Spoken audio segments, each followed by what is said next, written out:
Sejumlah remaja tak sempat kabur saat digerebek petugas kepolisian Polsek Pungging saat hendak melakukan balap liar di Jalan Desa Watu Kenongo, Kecamatan Pungging, Kabupaten Mojokerto. Belasan sepeda motor yang tidak dilengkapi surat kendaraan dan memakai knalpot brong ini langsung diangkut petugas dan dibawa ke Polres Mojokerto. Kemarin sudah berhasil yang berhasil kita amankan sekitar 19 kendaraan roda 2. Itu rata-rata pelanggarannya apa? Rata-rata semuanya adalah kendaraan knalpot brong, kemudian sebagian juga ada ban yang tidak standar atau di luar spektek. Kemudian selanjutnya kita amankan dan kita bawa ke Polres Mojokerto. Dari hasil razia rutin yang dilakukan Polres Mojokerto beberapa hari terakhir, sebanyak 200 kendaraan tak standar telah diamankan. Dari Kabupaten Mojokerto, Solahuddin, iNews melaporkan. Pemirsa, Badan Narkotika Nasional bersama TNI, Polri, dan Bea Cukai berhasil menggagalkan penyelundupan narkoba jaringan internasional Malaysia dan Meksiko. 63 kg sabu dan 11 kg ganja kering berhasil disita dari 17 tersangka.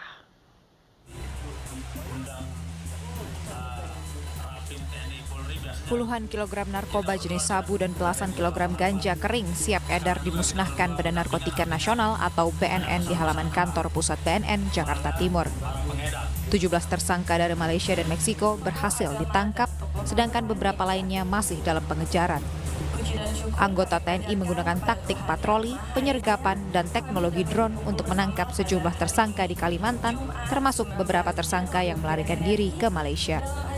Ya jelas mereka kan pengedar. Kalau pengedar motifnya udah pasti mencari market yang seluas-luasnya. Maka kalau kita bicara tentang peredaran narkoba, kita berbicara tentang teori ekonomi yang mereka gunakan. Cari pasar, cari orang sebanyak-banyak pengguna, dan supply sebanyak-banyaknya. Itu yang kita terus awasi. Dua pendekatan, yaitu pendekatan. Akibat perbuatannya, para tersangka terancam hukuman mati atau penjara seumur hidup. Dari Jakarta, Rio Manik, iNews melaporkan. Francisca Chandra Novitasari alias Siskai kembali dipanggil penyidik Polda Metro Jaya terkait kasus produksi film porno. 3 kali dipanggil, Siskai kembali mangkir.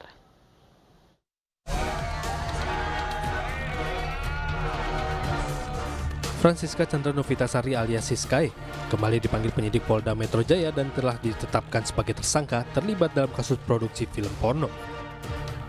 Pada hari ini, 19 Januari 2024, merupakan pemanggilan yang ketiga kali bagi Siskai. Pasca sebelumnya pihak Siskai telah 2 kali mangkir dan pada hari ini Siskai kembali mangkir dalam pemanggilan. Namun terkait Siskai mengajukan pra-peradilan terkait kasus film porno, Polda Metro Jaya menghormati upaya hukum yang ditempuh Siskai dan siap menghadapi gugatan pra-peradilan tersebut.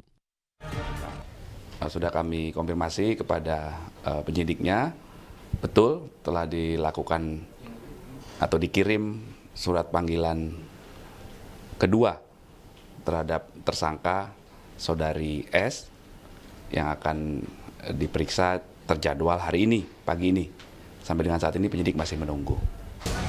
Selanjutnya, Siskai mengambil upaya jalur hukum untuk melawan Polda Metro Jaya di kasus tersebut.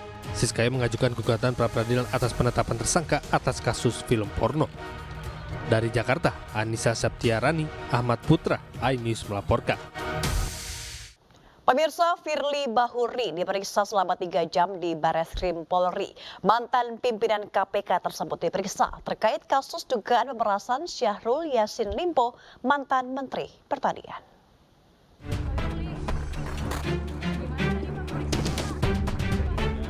Mantan pimpinan Komisi Pemberantasan Korupsi Firly Bahuri selesai diperiksa sebagai tersangka terkait kasus dugaan pemerasan terhadap mantan Menteri Pertanian Syahrul Yassin Limpo.